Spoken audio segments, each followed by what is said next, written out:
He always thought his father was the strongest man he knew. Not strong in the way people usually meant.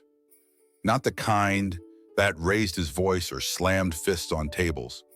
His father was quiet, tall, kept his house neat, his tools in line, his words to a minimum.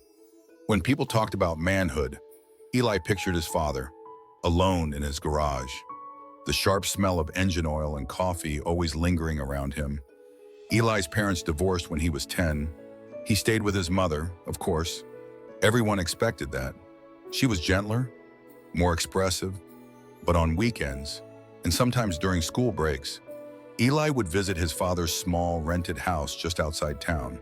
It was nothing like his mother's placeless warmth. Fewer pictures, no soft rugs or floral scents, but Eli loved it anyway. He loved watching his dad work on machines and drink coffee in silence, while the morning sun hit the tools hanging above the workbench, until something shifted quietly, without warning. It started one weekend when Eli came over and saw a mug drying near the sink. A white ceramic mug, the kind with bold stripes forming the colors of the rainbow flag. At first, he didn't think much of it. People had pride mugs all the time. Maybe it was from a friend, maybe it was on sale, the kind of thing you didn't really question. He sipped his own coffee slowly that morning, eyes flicking back to the mug more than once. Later that day, while his dad was outside changing a headlight on the truck, Eli walked into the bathroom. That's when he saw it, a bottle of glittery nail polish on the counter, not hidden, not tucked away in a drawer, sitting there bold and still slightly open. And beside it, a faint trail of makeup remover wipes in the trash can. The second time Eli noticed something, it was even stranger. He opened the bottom drawer of his father's dresser, looking for a phone charger. What he found wasn't a charger, but a carefully folded pair of black tights, a silk scarf, and a floral dress that didn't belong to any woman Eli knew. His dad had broken up with his last girlfriend 5 years ago, and no one knew it ever come around. Eli remembered that clearly. He had even asked once, casually, nervously, and his dad had only shrugged and said, "It's just me now." Eli closed the drawer quietly, pretended he hadn't seen it. He told himself maybe his dad was holding on to an old relationship. Maybe he hadn't moved on. Maybe in his loneliness, he had kept someone else's things. That happened, right? People did strange things when they missed someone, but Eli didn't feel convinced. Something in the air felt different. There was a softness in the towels now, a lavender scent in the bathroom, a new throw pillow on the couch embroidered with daisies. Oddly delicate. It wasn't the house of a woman, but it wasn't the same house Eli used to know either. He stopped asking questions, but the unease followed him, in his chest, in the pauses between words, in the things his father didn't say. Then came the moment that burned itself into Eli's memory. They were standing outside. His father lit a cigarette, squinting toward the sky like he always did when he smoked. He dropped his lighter and bent to pick it up. That was when Eli noticed the waistband of his father's jeans had shifted just enough to reveal the soft pink edge of lace panties underneath. For a second, Eli froze. Then he looked away, pretending he hadn't seen. His heart beat strangely in his chest. That night, Eli lay awake in the guest room, staring at the ceiling, listening to the sounds of the house settle into silence. And for the first time in his life, he wasn't sure who the person in the next room really was. Was he hiding something? Or was Eli the one refusing to see? These weren't questions he wanted answers to. Not yet. Maybe not ever. But something had been planted, a quiet, pulsing truth, buried beneath the years of quiet weekends and coffee-scented memories. Eli didn't know what it meant. Not yet, but he knew that things would never be the same. Not after the mug, not after the lace, and certainly not after what he was about to find next. If you've ever questioned someone you love, or felt the silence between who they are and who you hoped they'd be, follow Heart's story. Because some truths don't scream, they whisper. Eli never brought it up. Not the mug, not the polish, not the lace. He told himself it wasn't his business. People were allowed to have secrets. People were allowed to change. But that didn't stop the unease from growing like a slow-moving storm inside his chest. It wasn't until the third visit that everything started slipping further out of place. He had come over to borrow an old DVD something from a childhood collection that his dad kept in a box near the TV. A harmless errand. Something normal. Eli crouched down, brushing off dust, flipping through the cracked plastic cases. Then his hand stopped. Wedged between two old action movies was a disc, a slim black case with no label on the front, just a gold-embossed title on the spine. Eli tilted his head and read it. It wasn't a movie he recognized. He opened it. Inside was a disc with a single word printed on it. Gay. He blinked, closed the case, opened it again, as if he had read it wrong the first time. He hadn't. His skin prickled. He put the DVD back, not where it had been, but deeper into the box, behind other titles, like burying a thought he didn't want to finish. He didn't take any movie home that day. Instead, he left early, making some excuse about dinner plans. In truth, he drove in circles for half an hour, windows down, cold air biting his face, trying to forget what he saw. But it's hard to forget something once it's been seen. Harder still when signs keep piling up. Eli became hyper-aware, not of what his father said, but of everything he didn't. There were clothes in the laundry that didn't match the man Eli once knew. Lace-trimmed camisoles, colorful scarves, soft fabrics. The house smelled sweeter than usual. The corners of the bathroom mirror were dusted with setting powder. He wanted to ask. He wanted to scream, but all that came out was silence. So he turned to the only person who might understand, Derek. They'd been friends since high school, and Derek had come out as gay years ago. Eli remembered being there through it, the confusion, the backlash, the way people looked at Derek differently overnight. He remembered defending him, saying things like, "He's still Derek, nothing's changed." But now he wasn't sure if he could say the same for his own father. They met at a diner. Eli pushed his food around the plate, barely touching it. When he finally brought it up, Derek didn't laugh. He didn't act surprised. Instead, he pulled out his phone, tapped a few times, then turned the screen toward Eli. It was a Facebook group, private, for trans women over 40. The group banner was soft blue and pink, filled with affirming quotes and names Eli didn't recognize, except one, Richard Warner, Eli's father. He stared at the profile picture. It was old, taken before everything had started to shift. But the name was there, confirmed, active member, several posts liked in the past month. Derek watched him carefully. "You didn't know?" Eli shook his head slowly. Derek didn't push. He only said, "Sometimes people don't come out until they're older. Doesn't mean it's not real." But Eli couldn't hear any of that. He heard only the pounding in his head, the collapsing of what he thought was real, the image of his father with his hands in the engine and a cigarette tucked between his lips. The same father who now, quietly, subtly, possibly, was not who Eli thought at all. When he got home, Eli stared at his phone screen for a long time. A message thread with his dad sat unopened. The last text read, "Next weekend. If you're free, I'd love to have you over again." He didn't respond. He didn't know how, because it was no longer just a question of what his father wore. It wasn't even about a mug or a movie or a Facebook group. It was a question Eli couldn't say aloud. "Who are you, really? And why didn't you tell me?" He closed the phone. And for the first time, Eli felt afraid, not of who his father might be, but of what that meant for who he had been all along. The text came on a Tuesday evening, just after Eli had closed his laptop. "Dinner this Saturday, I'd love to talk. Just us. I'll cook." No emojis, no pressure, just his father's usual tone, quiet, thoughtful, composed. Eli stared at the message for a long time.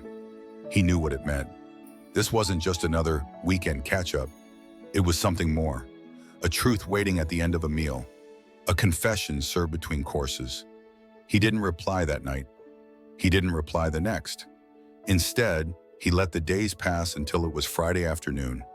Then he sent a single sentence. "Sorry, something came up. Rain check." His father replied quickly, "Of course, another time. Stay well." And that was it. Eli tossed the phone onto his bed and sat down hard beside it. He couldn't breathe right, couldn't think straight. He felt cornered by his own indecision, haunted by possibilities he didn't ask for. He wasn't ready to hear what his father had to say. He wasn't sure he wanted to know. That night, lying in bed, Eli opened Facebook. Not to post, just to scroll. Mindless distraction. Until he saw the photo. It appeared on his feed quietly. No fanfare, no announcement. Just a tagged image on a friend of a friend's timeline. The picture was taken at sunset. A woman stood with her back to the camera. Long brown hair lifted gently by the ocean breeze. She wore a soft dress that shimmered with the last light of the day. The caption beneath read, "She is coming home. Finally." No name, no context. But Eli knew. He knew it in his chest, in the ache behind his ribs. That was the beach near their old house, the one they used to walk along when he was a child. The woman in the picture wasn't a stranger. She was his father. The person his father had always been.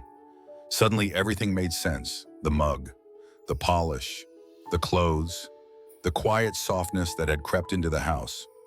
None of it was random. None of it was about someone else. His father hadn't been holding on to a woman from his past. He had been becoming her. Eli's stomach turned, not out of hate, but out of grief. Grief for the man he thought he knew. Grief for the image he had carried for so long, now unraveling at the edges. He clicked on the profile. It was public. There weren't many posts, but enough to fill the silence. A name had not changed, not yet. But the comments were filled with hearts, with affirmations, with people saying, "You look radiant," and "proud of you," and "welcome to the light." Eli closed the app, threw the phone across the bed, and sat in silence for a long time. Then he picked up the phone again and opened a different conversation, one with his mother.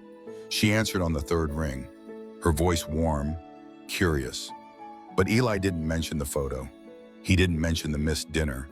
He didn't mention the word trans. Instead, he said, "I think I'll stay at your place this weekend." She said, "Okay." And that was the end of it. Eli didn't go back to his father's house the following week, or the week after. He ignored every message, short ones that asked how he was, longer ones that said, "I miss you." He didn't delete them, but he didn't answer. Because this wasn't just about truth anymore.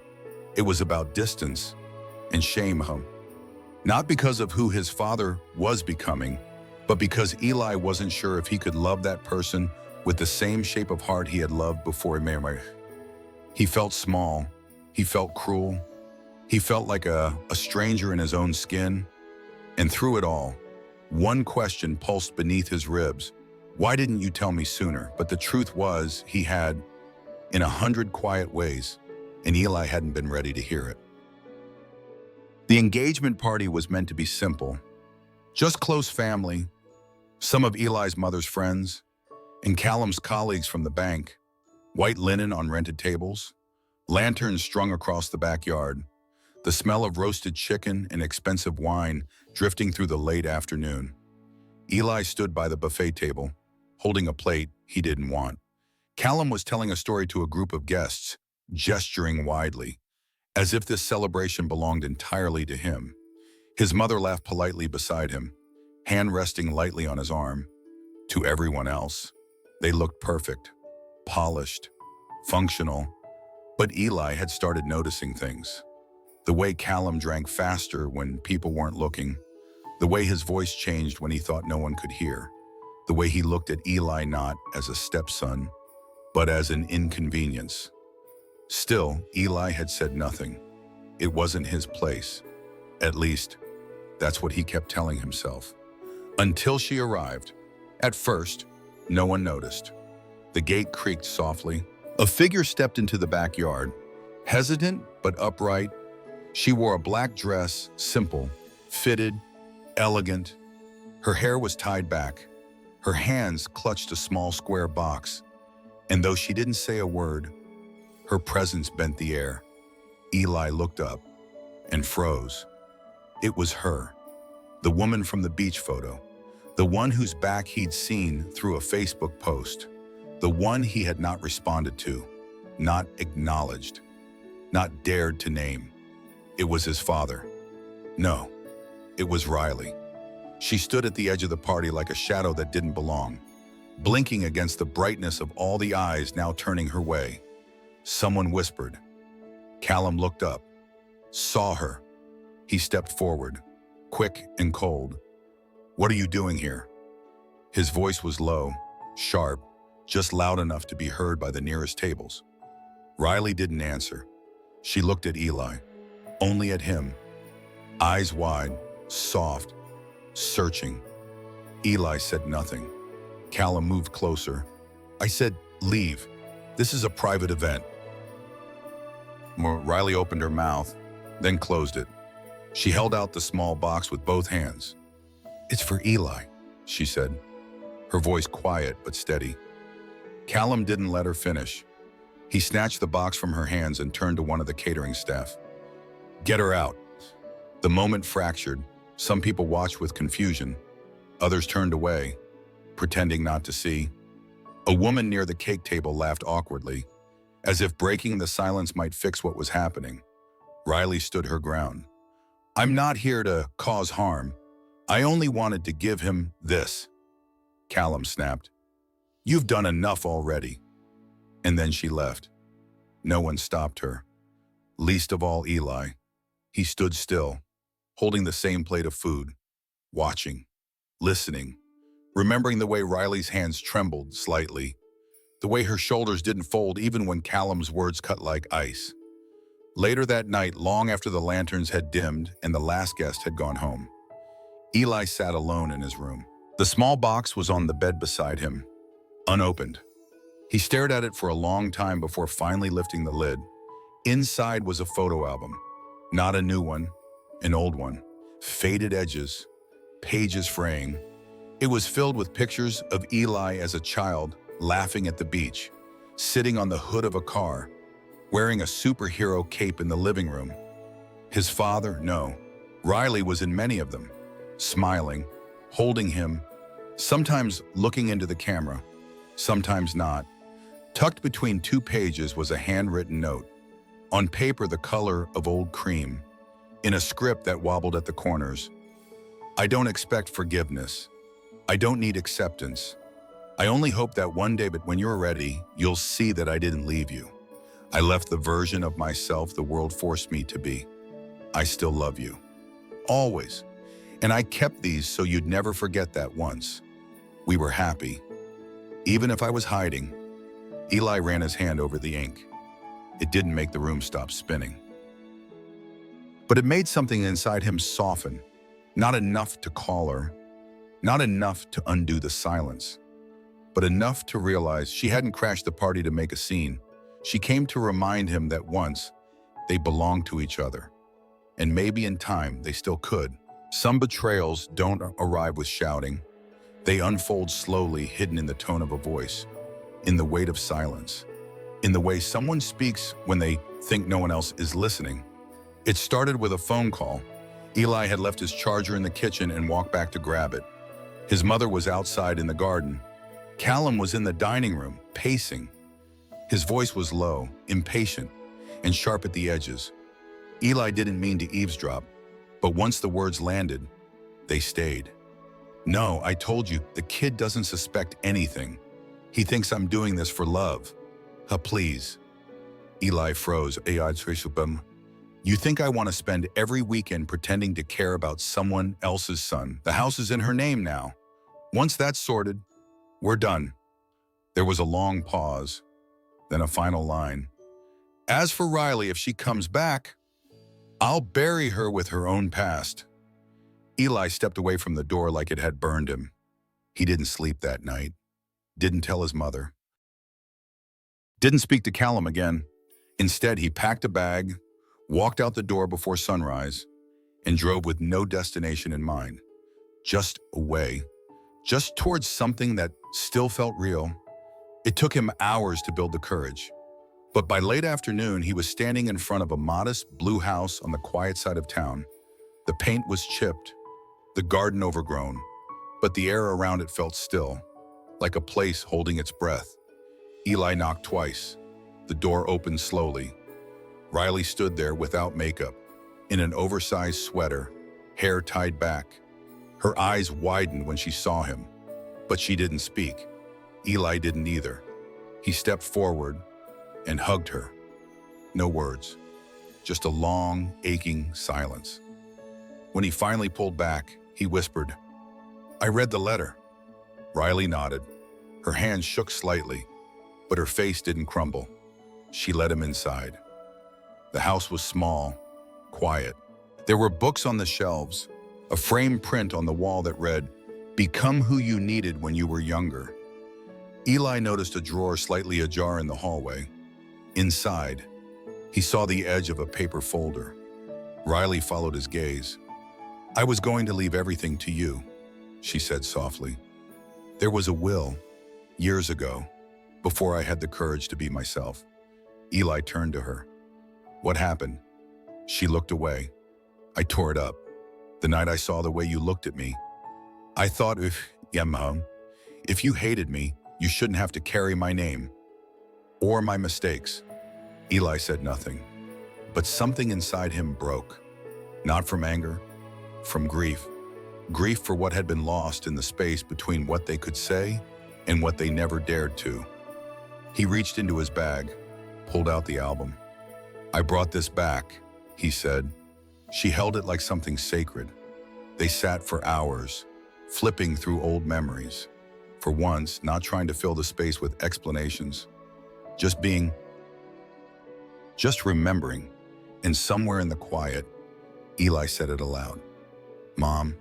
She didn't cry. She just smiled small, trembling, but real. Days later, he moved out of his mother's house. Not in anger, but in peace. He told her the truth about Callum. She didn't argue. She simply asked, "Are you okay?" Eli looked out the window, saw the sunlight cutting across the floor like something brand new, and said, "I think I will be. Sometimes the people we lose aren't gone. They're just waiting for us to meet them again this time, as who they truly are." Has someone in your life ever shown you a version of themselves you weren't ready for? Share your story below, or just leave a heart for Riley. And if you believe every truth deserves to be heard, follow Heart Story for more stories that remind us love doesn't disappear. It just changes shape.